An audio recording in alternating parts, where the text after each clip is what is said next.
이번에 보내주신 자료 묶음이 정말 흥미롭더라고요. 전부 풀이의 변화에 대한 건데 이게 단순한 1차원 신호 분석을 넘어서요. 2차원 이미지, 3차원 데이터로 확장될 때 완전히 다른 도구가 되는 과정을 파고들고 싶어 하시는 것 같았어요. 특히 제 눈을 사로잡았던 건 이 모든 복잡한 계산을 볼록 렌즈 하나가 그냥 빛의 속도로 해치운다는 부분이었습니다.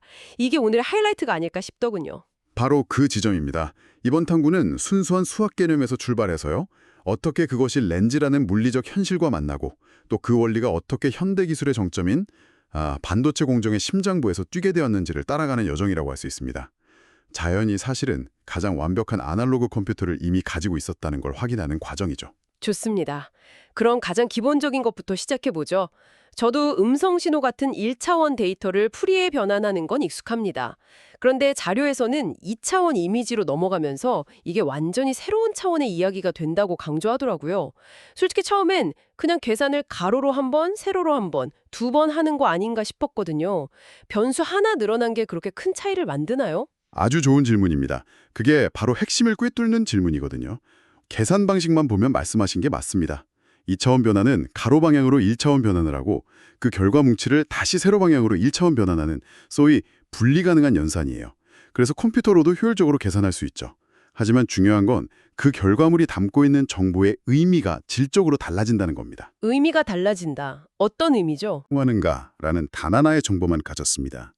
하지만 2차원 이미지에서는 여기에 방향성이라는 새로운 정보가 추가됩니다. 예를 들어 블라인드 커튼을 생각해 보세요. 가로줄 무늬가 촘촘한지 아니면 세로줄 무늬가 촘촘한지는 완전히 다른 정보잖아요. 아, 2차원 풀이의 변화는 바로 그런 특정 방향의 무늬, 즉 공간적 방향성을 포착해냅니다. 단순한 진동수가 아니라 방향을 가진 진동수가 되는 거죠. 아, 그러니까 단순 반복 횟수가 아니라 어느 방향으로 반복되는 무늬인지까지 알려주는 거군요. 여기서 복소 평면의 역할도 완전히 달라진다고 하니 더 궁금해지네요. 1차원에서는 복소수의 위상이 신호의 시간 지연을 의미했잖아요. 파동이 조금 늦게 시작하는지 아닌지. 그런데 정지된 이미지에는 시간이 없는데 여기서 위상은 대체 뭘 의미하게 되나요? 바로 그 지점 때문에 2차원 풀이의 변환이 강력한 겁니다. 2차원에서 위상은 시간 지연이 아니라 공간적 위치 정보가 됩니다. 더 구체적으로는 어긋납이죠. 방금 말씀드린 세로줄 무늬 커튼을 다시 예로 들어볼게요. 그 세로줄 무늬가 이미지의 정중앙에서 딱 시작하는지 아니면 오른쪽으로 10픽셀 정도 밀려서 시작하는지 알려주는 정보가 바로 위상입니다. 와, 이제야 직관적으로 와닿네요. 그러니까 복소수의 크기, 즉 진폭은 이런 방향의 줄무늬가 얼마나 강하게 있나를 알려주고 위상은 그 줄무늬가 어디에 위치해 있나를 알려주는 좌표 같은 거군요. 완벽한 이해입니다. 그래서 1차원 풀이의 변환이 파동의 상태 지도였다면 2차원 풀이의 변환은 이미지라는 평면을 조립하기 위한 정교한 설계도이자 부품 배치도가 되는 겁니다. 그리고 이건 3차원으로 확장돼도 그대로 적용됩니다. MRI나 CT 같은 의료 영상에 생각해보세요. 3차원이라면 이제는 평면이 아니라 입체 공간을 조립하는 설계도가 되겠군요. 예를 들어 뇌 모형을 만든다고 하면 특정 주파수의 입체적 파동, 그러니까 뇌 주름 같은 질감의 강도가 복소수의 크기라 될 거고 위상은 그 질감을 왼쪽 귀 부분에 붙일지 아니면 코 중앙에 붙일지를 지정해주는 3차원 공간 좌표가 되는 거고요. 맞습니다. 수많은 입체 파동 부품들을 그 위상값이라는 조립 지침서에 맞춰 정확한 위치에 차곡차곡 중첩시킬 때 비로소 우리가 보는 것과 같은 3차원 형상이 복원되는 거죠. 차원이 늘어날수록 복소수가 담는 정보의 힘이 기하급수적으로 커지는 셈입니다. 알겠습니다. 수학적으로 차원이 확장되면서 정보의 의미가 어떻게 깊어지는지는 이해가 됐습니다. 그런데 여기서 자료들이 갑자기 믿기 힘든 방향으로 이야기를 틀어요. 이 모든 복잡한 수학을 그냥 볼록 렌즈 하나가 이른바 아날로그 방식으로 그것도 빛의 속도로 해낸다는 겁니다. 이건 거의 마법처럼 들리는데요. 대체 어떤 원리인가요? 마법처럼 보이지만 사실은 빛의 가장 근본적인 물리적 성질인 회절과 간섭 덕분입니다. 빛이 어떤 물체, 예를 들어 작은 구멍이나 격자 무늬를 통과하면 파동처럼 사방으로 퍼져나가는데 이걸 회절이라고 하죠. 그리고 그 퍼져나간 빛들이 서로 만나면 어떤 곳은 밝아지고 어떤 곳은 어두러지는 무늬가 생기는데 이게 바로 간섭입니다. 볼록 렌즈는 바로 이 회절되고 간섭하는 빛들을 아주 특별한 방식으로 모아주는 역할을 합니다. 특별한 방식이라면요? 렌즈는 회절된 빛들을 그냥 한 점에 모으는 게 아니라 회절된 각도에 따라 다른 위치에 모읍니다. 그 결과 렌즈 뒤쪽의 초점 평면이라는 곳에 일종의 지도가 생기죠. 이 지도가 바로 원본 물체의 2차원 풀이의 변환 결과와 수학적으로 정확히 일치합니다. 그래서 이 평면을 풀이의 평면이라고 부르는 거고요. 잠깐만요. 그럼 제가 어릴 때 돋보기로 햇빛 모아서 개미 태우고 놀았는데 그때 그 밝은 점이 그냥 뜨거운 점이 아니라 태양 표면의 풀이의 변한 결과, 일종의 주파수 지도를 보고 있었던 건가요? 하하, 그 비유가 아주 재미있네요. 원리적으로는 아주 틀린 말은 아닙니다. 하지만 이 현상이 선명하게 나타나려면 한 가지 중요한 조건이 필요합니다. 바로 자료에서 강조했던 결맞은 광, 즉 레이저 같은 빛이죠. 아, 맞아요. 왜 꼭 레이저여야 하죠? 일반 전구나 햇빛으로는 안 되는 건가요? 풀이의 변환이라는 정교한 간섭 무늬를 만들려면 모든 비파동들이 질서정연하게 움직여야 하기 때문입니다. 마치 수백 명이 한치의 오차도 없이 똑같은 동작으로 춤을 추는 군무처럼요. 레이저 빛은 모든 파동의 위상과 주파수가 통일되어 있어서 회절된 후에도 예측 가능한 깨끗한 간섭 무늬를 만들어냅니다. 반면에 햇빛이나 전구빛은 수많은 파동들이 제각각 다른 타이밍에 다른 춤을 추는 것과 같아요. 이런 빛들이 회절되면 서로의 간섭 무늬를 다 뭉개버려서 의미 있는 결과를 얻을 수 없죠. 군무와 막춤이라니. 비유가 완벽하네요. 질서정연한 빛만이 정교한 주파수 지도를 그릴 수 있다. 좋습니다. 그러면 이 원리가 현대 기술의 최전선, 자료에서 계속 언급되는 ASML의 EUV 노관 장비와는 어떻게 연결되는 건가요? 그 거대한 기계가 사실은 아주 정밀한 렌즈 시스템이라는 이야기인가요? 정확합니다. ASML의 EUV 장비는 본질적으로 거대하고 정밀한 광학적 풀이의 변환 컴퓨터라고 볼 수 있습니다. 반도체 회로를 그리는 전체 과정이 사실상 3단계의 풀이의 변환으로 이루어지거든요. 첫째, EUV 광원이 회로 패턴이 그려진 마스크에서 반사되면서 회절합니다. 이 회절된 빛 자체가 마스크 패턴의 2차원 풀이에 등한 결과물입니다.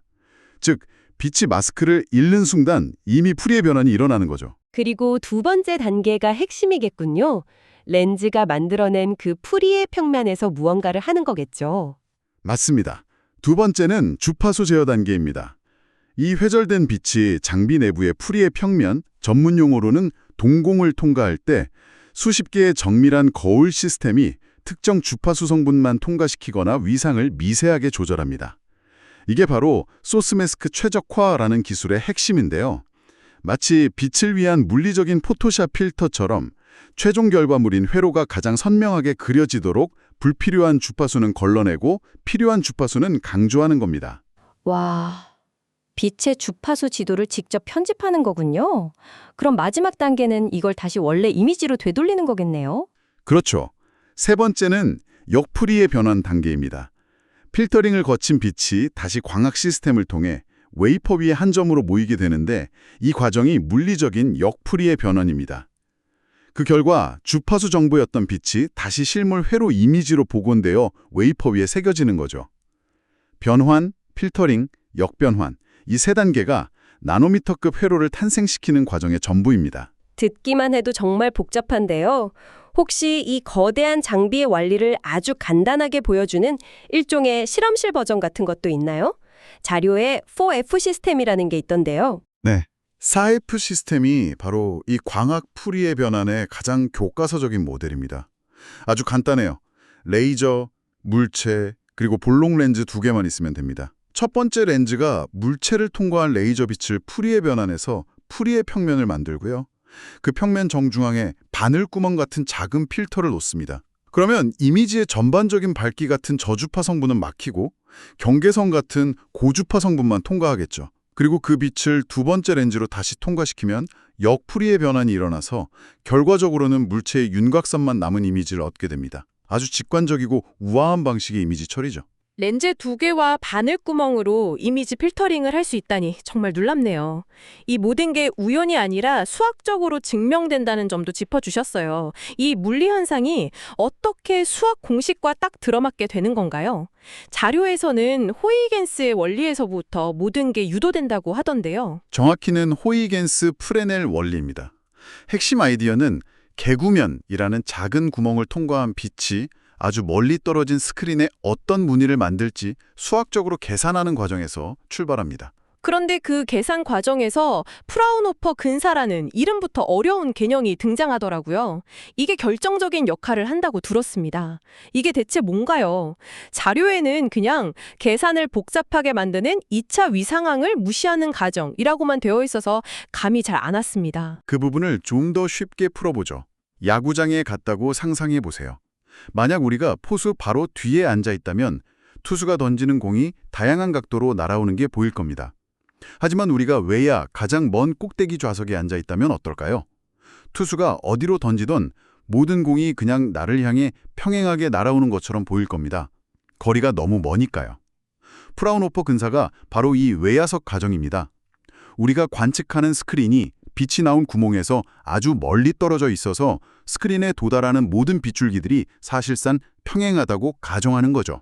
아, 충분히 멀리서 보면 모든 빛은 평행하게 들어온다는 가정이군요. 그래서 그 가정을 사용하면 어떻게 되는데요? 그 가정을 적용하는 순간 마법이 일어납니다. 회절 무늬를 계산하는 아주 복잡하고 지저분한 수학식이 극적으로 단순해지는데요.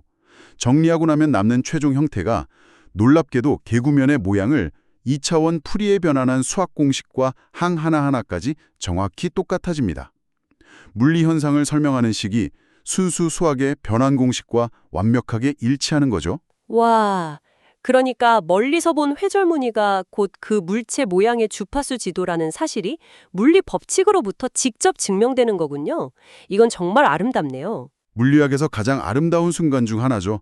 자연현상과 추상적인 수학적 구조가 완벽하게 하나가 되는 순간이니까요. 오늘 정말 대단한 여정이었습니다.